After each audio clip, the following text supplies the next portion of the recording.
ఎక్కడ ఎక్కడ మీద ఎక్కడ మాది రామదేవుడే సార్. వచ్చి చూడండి. మేము బఫర్ జోన్ అంటారు. బఫర్ జోన్ అంటే డేంజర్ అనమాటనంట. డేంజర్ అంటే మేమేమన్నా కరెంటు పక్కకున్నామా? ఇల్లు మాది లేకుంటే ఎట్లున్నామా? కరెంటు పక్కకు లేము, ఎట్లా లేము. స్థలం మీరు ఇప్పుడున్న స్థలం ఎలా కొనుక్కున్నదా లేకపోతే పట్టా భూమి కొనుక్కున్నాము. ఎప్పుడు కొనుక్కున్నారు? ఎప్పుడు 30 ఏళ్ళ కింద కొనుక్కున్నాం. 30 ఏళ్ళ కింద కొనుక్కున్నాం. ఏళ్ళ నుంచి అక్కడే ఉంటున్నారా? అన్నీ ఉంటున్నాము. 50 గజాలు అడవిలాగా ఉండేది.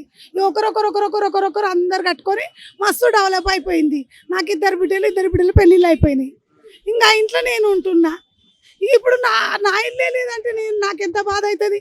సావనన్న చేస్తా కానీ నేను వెళ్ళను. ఈయన ఏదో కాంప్లైంట్స్ కడతా అది కడతా అంటే తప్పు కదా సార్.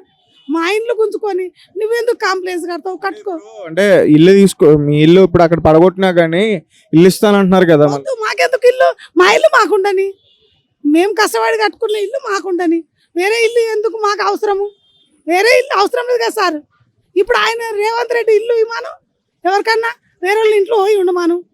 అప్పుడు తెలుస్తుంది ఆయనకి బాధ అనేది ఏందో తెలుస్తుంది కదా. తన దాకా వస్తే ఏ బాధనైనా తెలుస్తుంది. మనం ఆ పింఛన్ ఇస్తానన్నాడు, 550 ఇస్తాడు. అవి లేవు బస్ ఒక్కటే ఫ్రీ చేసాడు పుణ్యాత్కుడు. ఆయనకు ఒక బిడ్డ ఉంది కదా, నా అట్లాంటి బిడ్డ నాకన్నా చిన్నది ఉండొచ్చు. పిల్ల అవుతుంది కదా ఆయనకు. నేను బిడ్డలు కలదు, ఆయన బిడ్డలు కలవాడే, నేను బిడ్డలు కల తల్లిని. నాకెంత బాధ ఉంటుంది. రేవంత్ రెడ్డి ఇంట్లోనే మరి నాకు ఇల్లు, మరి ఆయన ఇంట్లోనే పోయి ఉంటా. ఇంకా నేను ఒకదాన్నే కదా ఏడైనా బతికేది. ఆయన ఇంట్లో మరి డబుల్ బెడ్రూమ్ ఇవ్వలేదా? డబల్ బెడ్రూమ్ మాకు సొంతం ఇల్లు ఉందని మేము పెట్టుకోలేము. సొంతం ఇల్లు ఉన్నోళ్ళు పెట్టుకోవద్దంటే పెట్టుకోలేను నేను. ఎందుకు లేదు, నాకు ఉన్నది 50 గజాలు చాలు. ఇక అది ఆధార్ కార్డు కొడితే మనకి ఏముంది అన్నీ తెలుస్తుంది. డబల్ బెడ్రూమ్కి ఎందుకు పెట్టుకుంటా నేను? మా ఆయన ఇప్పుడు ఇస్తారేమో. వద్దు మాకు, వద్దు మాకు వద్దు. సావనైనా వస్తా కానీ నా ఇంట్లోకి వెళ్ళా. ఎందుకు వెళ్తా నేను? ఏమన్నా డేంజర్ అంటున్నారంట. ఎందుకు కరెంటు పక్కకుందా మా ఇల్లుకు? కరెంట్ అనుకొని ఉందా? నువ్వు వచ్చి కాపాడనీకే ఎట్లా పడితే వస్తున్నానా? నువ్వు కాపాడనీకే బఫర్ జోన్ అంటే అది డేంజర్ అంట కదా. నాకు అట్లా తెలుసలేదు అప్పటి నుంచి. బఫర్ జోన్ ఎఫ్టిఎల్ ఏంటంటే ఎక్కడైతే ఈ చెరువులు అయి ఉన్నాయో ఆ స్థలాలని ఆక్రమించుకుని కట్టుకున్న వాటిని ఆ స్థలాన్ని బఫర్ జోన్ అంటున్నారు.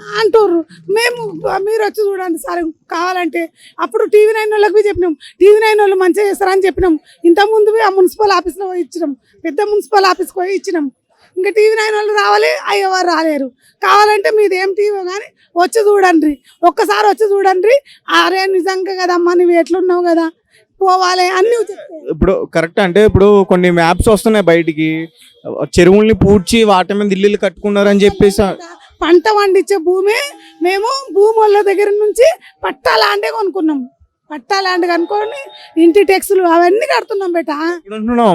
ఇప్పుడు రామదేవుడల్నే ఉంటున్నా, నా ఇంట్లో నేనే ఉంటా. ఎందుకు పోతా? ఫోన్ రాని మా ఇంటి దాకా ఇంకా రాలేరు. ముందు ఇచ్చారా?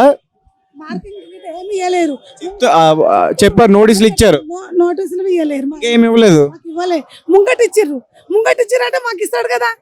మేము మీనుకున్నాము, ముంగట ఉన్నారు అన్నారు. వీళ్ళు వచ్చి ఇల్లు కూలగొడతామన్నారు. మళ్ళీ నిన్ను ఇట్లా పెద్ద లొల్లి చేసినాం. మీడియా వాళ్ళు వస్తే ఈ రోజు రాలేరు, మళ్ళీ రేపు వస్తారు. ఆ కలెక్టర్లు ఉల్టా మాట్లాడుతుర్రు. వచ్చిన వాళ్ళు కలెక్టర్లు, కొంతమంది కలెక్టర్లు మంచిగా మాట్లాడుతున్నారు. ఇంకా కొంతమంది అంటున్నారు, అమ్మ మీ దిక్కు మేము మాట్లాడినాం అనుకో రేవంత్ రెడ్డి మా ఉద్యోగమే ఓడగొడతాడు అంటుండ్రు. మీరంటే ధైర్యంగా చెప్తారు ఎవరికైనా. వాళ్ళకు కలెక్టర్లే భయపడుతున్నారు. ఆ కలెక్టర్ అంటుండు, నేను నీ దిక్కు మాట్లాడినా అనుకో అమ్మ నా ఉద్యోగం బీక్తాడు రేవంత్ రెడ్డి. ఎందుకు ఓట్లు వేసి గెలిపించుకుంటారు అంటే మేము వేసినాం. హైదరాబాద్లో ఎవరం వేయలేము. వచ్చిండు ఆయన హైదరాబాద్లో అయినా ఊరు వాళ్ళు వేసిర్రు. వాళ్ళకి మంచిగా చేసిండు. రైతు బంధు వీకేసిండు, అన్ని వీకేసిండు. సంకర్ ఆకి ఇచ్చిండు వాళ్ళకు. నాకు నువ్వు 2000 పింఛన్ వస్తుండే 4000 అన్నాడు. 4000 మేము కేసీఆర్కి వేసినాం. ఆయన ఉన్నప్పుడు ఆయన కడుపు చల్లకుండా మాకు 200 పింఛని. మరి ఇప్పుడు మరి ఇలా ఇల్లులు కూలుస్తున్నారు కదా, మరి మీరు ఎవరైతే సపోర్ట్ చేస్తున్నారో కేసీఆర్ కానీ కేటీఆర్ కానీ, మరి వాళ్ళు వచ్చారా మరి మిమ్మల్ని ఆదుకోవడానికి? వాళ్ళు రాలేరు. వాళ్ళు అంటారు ఇల్లు వాళ్ళు పెట్టిందే అది ముందు వాళ్ళే ఇత్తనం వేసిరు అంటారు. ఇక ఇల్లు వాళ్ళు ఇప్పటి దగ్గర చెప్పింది అర్థం కాలే. వాళ్ళు కేసీఆర్ వాళ్ళు ఉన్నప్పుడే పెట్టిరంట. అది అది కడదాము అని పెట్టిరంట. మళ్ళీ కేసీఆర్ ఏం ఆలోచించిండో గరీబులను ఎందుకు తీయాలని ఆలోచించిండో. ఇక ఈయన ఏదో ఒక పేరు చేసుకుందామని ఆలోచిస్తుండు. ఎప్పుడు ఈ కాంగ్రెస్ ప్రభుత్వం ఇట్లనే ఉంటుంది. 85లో నా పెళ్ళయింది, అప్పుడు ఊత కోసం పోసిర్రు ముస్లిం తెలుగు వాళ్ళు కొట్టుకొని చచ్చిర్రు. ఈ కాంగ్రెస్ వస్తే ఇదే ఉంటుంది. ముస్లిం మనం గొడవ పడాలి అదొకటి అన్న ఉంటుంది.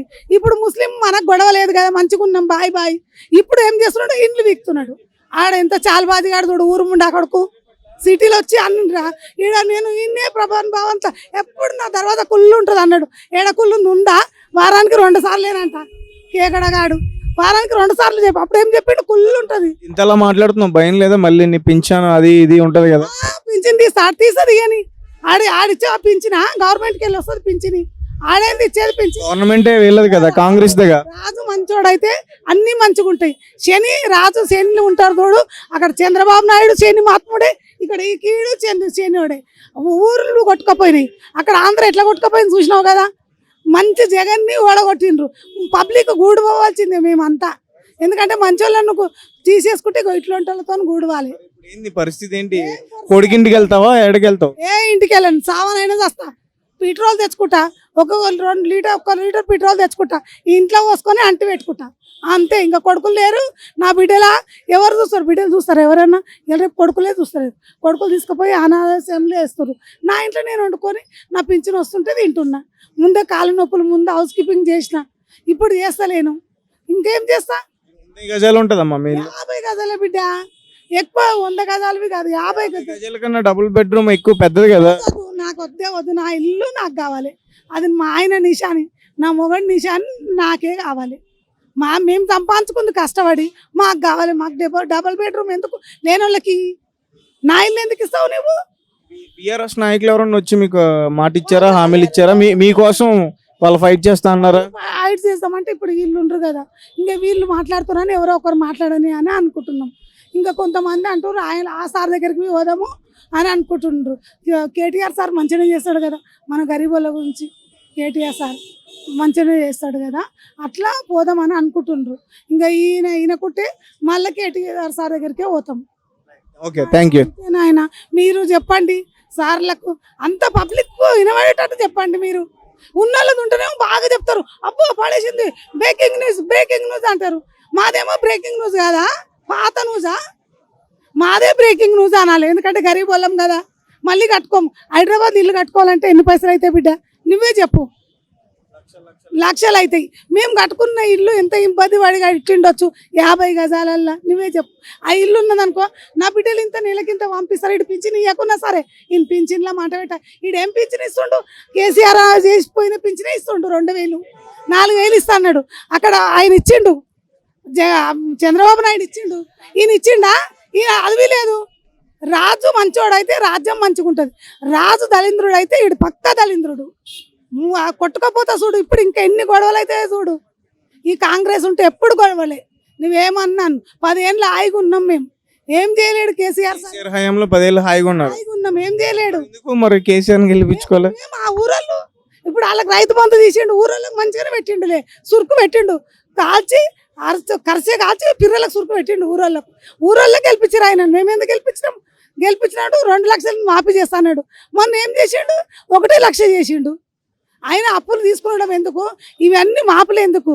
ఆ ఇంట్లో ఉన్న ఆడళ్ళకు 2000. ఇల్లు లేకపోతే ఏమైంది? ఫ్రీగా బస్సు పెట్టిండు కదా, దాంట్లో తిరగొచ్చు. ఎక్కడ తిరుగుతాం బిడ్డ? రాత్రిపూట అనుకుంటాం రా నాయన. నువ్వు బాగానే ఉన్నావు, నువ్వు ఇంట్లో అనుకోవా? డ్యూటీ అయిపోయినాక పోయి ఫ్రీ బస్సు కదమ్మా. ఫ్రీ బస్ అయితే ఫ్రీ బస్ పాడగాను. ఫ్రీ బస్ నువ్వు పోయి ఇప్పుడు డ్యూటీ చేస్తావు. నీ డ్యూటీ అయినాక ఏడుకోతావు? నువ్వు డ్యూటీ అయినాక ఏడుకోతావు? మరి నేను ఇంటికి పోవద్దా? నా ఇంట్లో నేను ఉండొద్దా? మరి ఉండాలన్నా ఉండొద్దా? అది చెప్పు. మరి బస్సులో వండుకోమంటున్నావు, అడ్డమైన బస్సులో.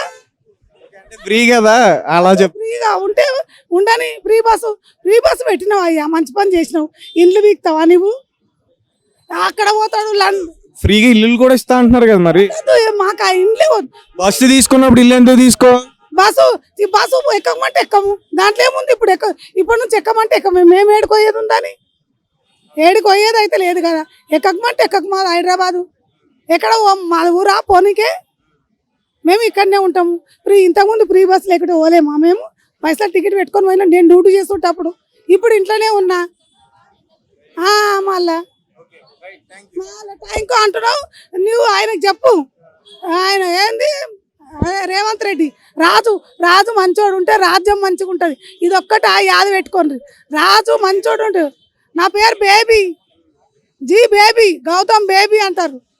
మళ్ళా రాజు మంచోడు ఉంటే రాజ్యం ఎప్పుడు వీళ్ళ రాజ్యం ఎప్పుడు మంచిగా ఉంటుంది. వాళ్ళు మనం కొట్లాడుకోవాలి, ఏదో గొడవ కావాలి, అట్లుండ్రు.